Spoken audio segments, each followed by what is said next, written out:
It began on an ordinary afternoon in a quiet roadside diner, the kind of place where time seemed to move slower, and kindness still mattered.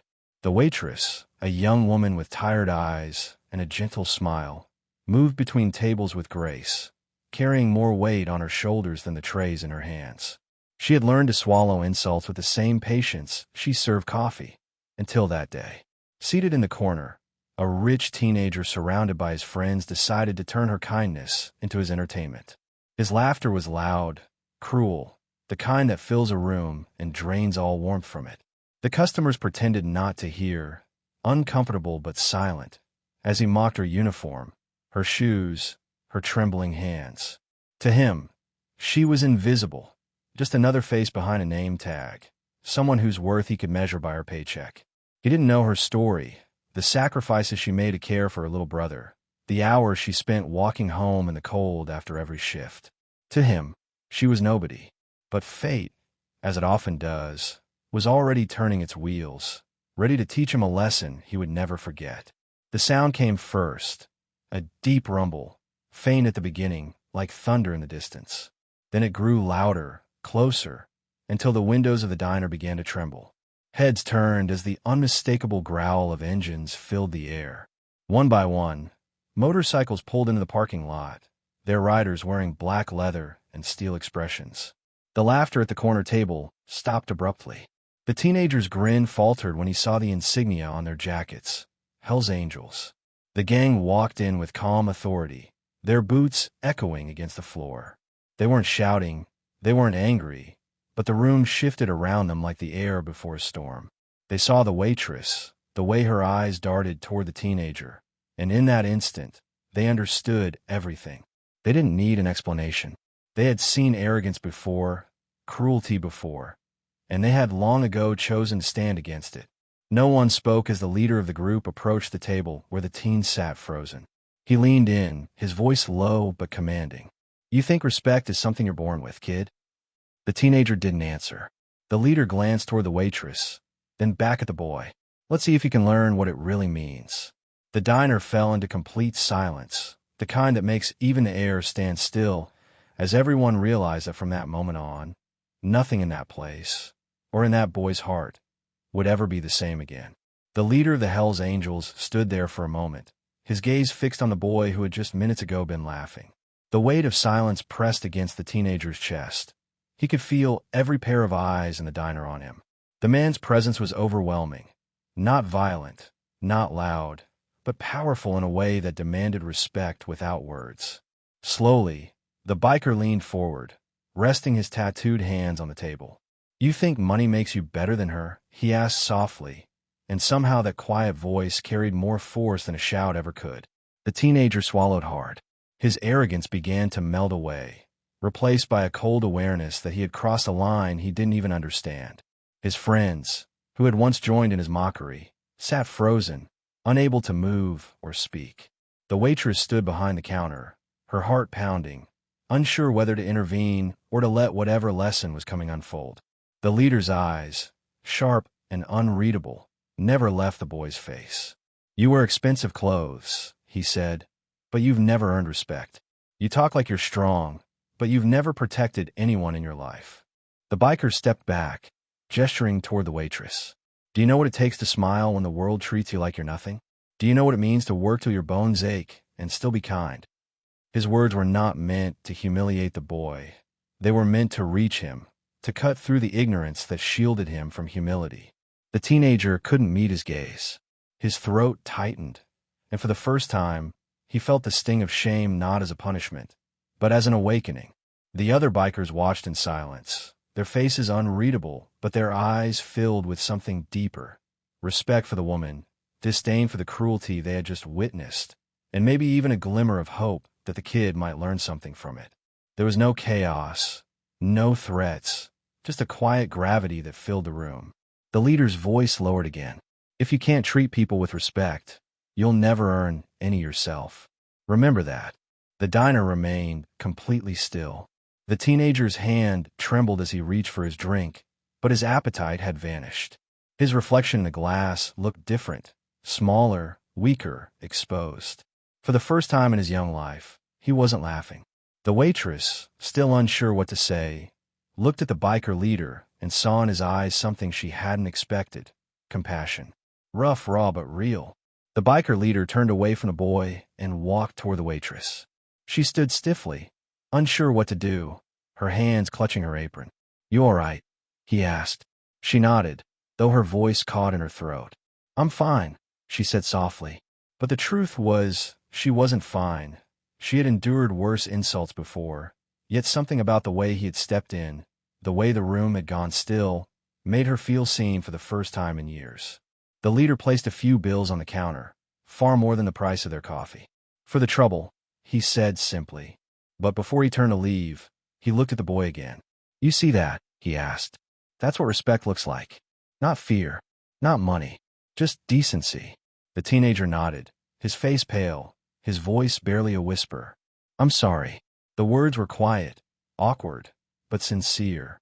For the first time, he meant them. One of the older bikers chuckled softly.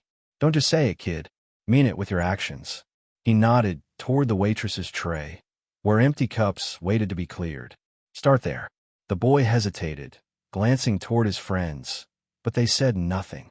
Slowly, he rose from his chair and gathered the plates. The diner watched as the boy who had mocked her moments ago began cleaning the very mess he had made.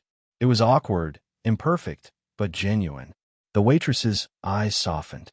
She didn't humiliate him or reject his gesture. Instead, she let him help, and together they cleared the table in silence. It wasn't about forgiveness yet. It was about understanding. The tension in the diner eased, replaced by something warmer. Even the regulars, who had sat frozen in discomfort, began to smile faintly. They were witnessing something rare, a person changing right before their eyes. The bikers finished their coffee quietly. As they prepared to leave, the leader paused by the door and looked back at the boy. "The world's hard enough as it is," he said. "Don't make it harder for people who are already fighting their own battles." The words sank deep into the teenager's heart, as if carved there. And as the rumble of engines filled the air again, the boy stood in silence, watching them ride away. Men who didn't preach kindness, but lived it in their own rough, unspoken way.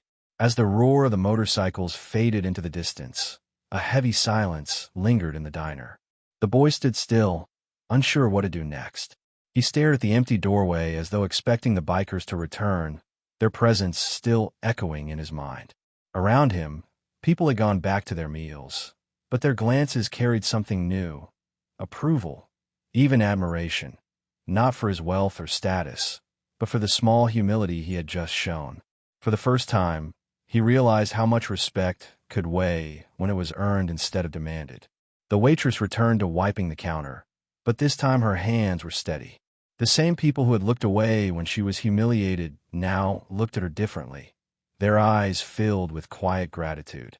They had witnessed something important too: how quickly power shifts when kindness stands its ground. The teenager approached her again, his voice trembling. "I really am sorry," he said. "I didn't mean," he trailed off, unable to finish. But he didn't need to. His sincerity spoke louder than his words. She gave a faint smile. "You know," she said softly, "respect isn't something you give because someone deserves it. You give it because it says something about who you are." Her tone wasn't harsh. It was calm, honest, almost maternal. The boy nodded, eyes fixed on the floor. For someone used to being praised and spoiled, her words struck harder than any punishment ever could. He reached into his pocket and pulled out a handful of cash, the kind of gesture he once thought solved everything. But when he tried to hand it to her, she shook her head. "Keep it," she said. "Money doesn't fix what words break. Just be better next time." He froze, then slowly withdrew his hand. It was a lesson that would stay with him far longer than any fine or lecture. For the first time, the boy noticed her smile, not the forced one she wore for customers, but a real one, faint but genuine. It wasn't forgiveness yet, but it was a start. He took a deep breath, realizing that the loud laughter he once used to fill silence was gone. Now the quiet was teaching him more than noise ever had. When the boy finally stepped outside, the sunlight hit differently. The world seemed quieter, clearer, as if stripped of the arrogance that had once blinded him. He could still hear the echo of the leader's words in his head. Respect isn't about fear. It's about decency. For the first time, he understood that respect wasn't a prize, it was a choice. And he had failed to make that choice until today. He walked to his car, a luxury vehicle gleaming in the parking lot, and for a moment, he hesitated before getting in. His reflection stared back at him from the window. Perfect hair, expensive clothes, everything that had made him feel untouchable. But now it all felt hollow. He wasn't proud of that reflection anymore. He wanted to see something different in his eyes. The waitress came outside a few minutes later, ready to lock up for a short break. Their eyes met across the lot. He lifted his hand in an awkward wave, unsure what else to do. To his surprise, she smiled, a small, forgiving smile that seemed to lift something heavy from his chest. It wasn't approval, but it was peace. A moment of understanding between two people who had both been changed by the same encounter. Down the road, the faint rumble of engines returned, distant but distinct.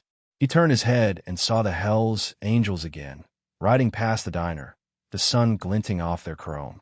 For the first time, he didn't see danger in them. He saw guardians of something sacred. Not justice by force, but respect by presence. A reminder that strength isn't about domination, but about protection.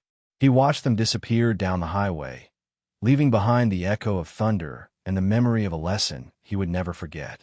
That day, a spoiled boy had been humbled not by violence, but by the quiet power of people who understood what it meant to stand for others. And in that humility, he found the beginning of the man he was meant to become. The following days were quieter for the teenager. The echoes of that afternoon replayed in his mind like a scene he couldn't escape. The laughter, the silence, the deep rumble of motorcycles. All of it had carved something permanent into him. At school, he still heard the whispers of wealth and popularity, but they no longer mattered. For the first time, he began to notice the people he used to overlook. The janitor cleaning the hallways, the cafeteria workers serving food, the girl who always sat alone. Each one reminded him of that waitress and the lesson he was still learning. He began changing in small ways, almost imperceptibly at first. He held doors open, said, "Thank you," and started helping without being asked. His friends laughed at him for it, teasing that he'd gone soft. But deep down, he didn't care. He had seen something they hadn't, a glimpse of real strength. The kind that doesn't roar or demand attention, but stands quietly, protecting dignity where it's most fragile. One evening, he drove past the diner again. It was late, the neon sign flickering in the dark, and through the window, he saw the waitress working her usual shift. For a long moment, he sat there watching her, realizing how much courage it must take to keep showing up every day, smiling at strangers who might not always be kind. She didn't know it, but she had changed him more than anyone ever had. He stepped out of his car, walked inside, and sat at one of the corner tables, the same one where he had humiliated her days earlier. When she noticed him, she paused, wary at first. But his voice was steady and calm this time. "Can I just say thank you?" he asked softly. "Not for the food, but for that day." She tilted her head, studying him for a moment, then nodded. "You learned something," she said simply. "That's all that matters." As she walked away to serve another table, he smiled faintly. For the first time, he understood that apologies didn't erase the past. They rebuilt it, piece by piece, through changed actions. That day, sitting under the dim lights of that little diner, he realized that sometimes redemption doesn't arrive in grand gestures. It arrives in humility, quietly, when no one's watching. A week later, as the teenager pulled into a gas station, he heard it again, the sound of roaring engines approaching. His heart skipped. He turned to see the same group of Hell's Angels riding down the road, leather jackets glinting under the sun. Without thinking, he raised his hand in a small salute. To his surprise, the leader, the same man who had taught him his lesson, slowed his bike and nodded in acknowledgement before riding on. It was a brief exchange, wordless but powerful. It was respect, returned. That small gesture meant more to him than any trophy or praise he'd ever received. Respect couldn't be bought or demanded. It had to be earned, lived, and given back. As he stood there, watching the bikers disappear again into the horizon, he realized how much that single encounter had shaped him. It had stripped him of arrogance and replaced it with something deeper, awareness. He thought about the waitress, about the way she had held herself with grace, even when the world was cruel. He thought about the bikers, their intimidating exteriors hiding hearts that still remembered what loyalty and decency meant. And he thought about himself, not who he had been, but who he was becoming. For the first time, he felt proud of that transformation. Back at the diner, the waitress was finishing her shift when she noticed a small envelope left on the counter. Inside, she found a handwritten note. "Thank you for teaching me what respect truly means. You didn't just serve me a meal, you served me a lesson." Beneath, it was a simple keychain, an angel wing carved from metal. She smiled softly, realizing exactly who had left it. That night, under the flickering neon lights, she placed the keychain in her apron pocket and whispered, "Looks like the angels came back after all." Outside, the wind carried the faint, distant sound of motorcycles again, a reminder that sometimes redemption doesn't come on wings of light, but on the thunder of engines and the courage to change. The following months slowly reshaped the young man's world. What had started as one moment of humiliation turned into a constant reminder of who he wanted to be. He began volunteering at a veteran center, not to prove anything, but to understand the people like the waitress, people who carried unseen battles. Listening to their stories, he recognized the same quiet endurance he had once mocked, and it humbled him. Every visit to the diner after that was different.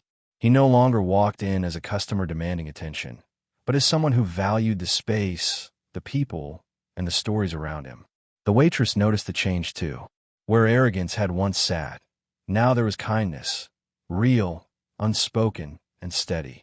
She often greeted him with a knowing smile that said she saw the boy he used to be, but more importantly, the man he was becoming. The locals began to notice his transformation. The same friends who had laughed with him that day started to look at him differently. Some followed his lead. Others simply drifted away, unable to recognize the person he had become. And for the first time, that didn't bother him. He finally understood that respect wasn't about being liked. It was about being right when no one else was watching. One evening, while closing the diner, the waitress found herself thinking of that afternoon. She realized that the biker's arrival hadn't just saved her dignity. It had restored her faith in humanity. The Hell's Angels had taught her, too, that compassion could come from the most unexpected places, and that perhaps she had been part of the lesson all along. Far away on the open road, the Hell's Angels rode under the fading sunset, unaware of how deeply their small act of intervention had rippled through the lives they touched. For them, it was just another day of standing up for what was right. But for the boy and the waitress, it was the day everything changed. Months later, fate brought them all together again. The waitress was finishing a long shift when the familiar growl of engines filled the air. She turned toward the window and smiled as the same group of bikers pulled up, their presence commanding as ever. This time, there was no tension, no fear, only gratitude. They entered the diner, nodding politely to the regulars, who now greeted them with respect instead of apprehension. The leader spotted the waitress and smiled. "Good to see you still here," he said, "still standing strong." She laughed softly. "Thanks to you, I learned I wasn't standing alone." As they sat down, the door opened again, and in walked the young man. His eyes widened to the sight of them, and for a brief moment, time seemed to stop. Then, without hesitation, he walked straight to the leader and extended his hand. "Thank you," he said sincerely. "You didn't just stand up for her that day. You stood up for the kind of person I needed to become." The leader shook his hand firmly, a faint smile tugging at his lips. "You learned," he said. "That's all that matters." The waitress stood beside them, her eyes glistening with quiet pride. It wasn't just a reunion. It was the full circle of a lesson that had changed them all in different ways. As the bikers rode away once more, the sound of their engines faded into the night like a heartbeat, steady, strong, and eternal. The waitress looked at the young man, who now stood taller, not in pride, but in humility. And in that moment, she realized that sometimes angels don't have wings. They wear leather, carry scars, and ride with thunder in their wake. The weeks that followed that unexpected reunion felt different for everyone involved. The young man continued visiting the diner, but now not just for food. He came to help, to listen, to be present. He learned that respect wasn't a single act. but a lifelong habit, something you proved through consistency and humility. Every coffee he refilled, every door he held open, was his way of living the lesson he had once been forced to learn. The waitress had come to admire him quietly, not because of his wealth, but because of his willingness to change. It wasn't easy for her to trust people again, especially after years of being dismissed or belittled. But this boy, now almost a man, was proof that hearts could change when faced with truth. Sometimes, she'd catch him glancing toward the door, as if half expecting the sound of motorcycles again, a reminder of the man who had sparked his transformation. Across town, the Hells Angels continued their rides, never knowing how far their influence had reached. They didn't need recognition. They never sought it. For them, moments like that day in the diner were what mattered most. They had seen too much of life's cruelty to stand by when arrogance reared its head. Their mission wasn't about rebellion anymore. It was about respect, loyalty, and the code that defined them: protect those who cannot protect themselves. One afternoon, as the young man wiped down the counter, the waitress asked, "Do you ever think about them?" The bikers. He smiled. "Every day," he said. "They show me that strength isn't about how loud you are or how rich you are. It's about how much you're willing to stand for what's right, even when no one else does." His words lingered in the air like the low hum of distant engines. The waitress nodded, her expression softening. "Then maybe that's the point," she said quietly. "They didn't just teach you. They reminded all of us that kindness and respect are never out of style. The world forgets that too often." Outside, the late afternoon sun cast a warm glow across the diner's sign, as if agreeing with her. 1 year later, the diner looked almost the same, but something in the air felt different, lighter, warmer, as if the walls themselves carried the echo of that day. The young man, now a college student, still came by whenever he could. He didn't wear designer clothes anymore. His confidence no longer came from appearance, but from purpose. He treated everyone, servers, strangers, even those who were rude, with the respect he had once withheld. One evening, as he sat at his usual corner table, he heard it again, the familiar growl of engines outside. He turned to the window, heart pounding with nostalgia. The Hells Angels were back. Without hesitation, he rushed outside to greet them. The leader stepped off his bike, eyes crinkling in recognition. "Didn't expect to see you still here, kid," he said, smirking. The young man laughed, shaking his head. "I never left," he replied. "You changed more than one life that day." The biker nodded, clearly moved but hiding it beneath his rugged composure. "Then it was worth the ride," he said. The two stood there in silence for a moment. No need for grand gestures, just the quiet understanding between a student and his unlikely teachers. Before leaving, the leader handed him a small, worn leather patch with the insignia of their club. "Not a membership," he said, "just a reminder. Carry it with you.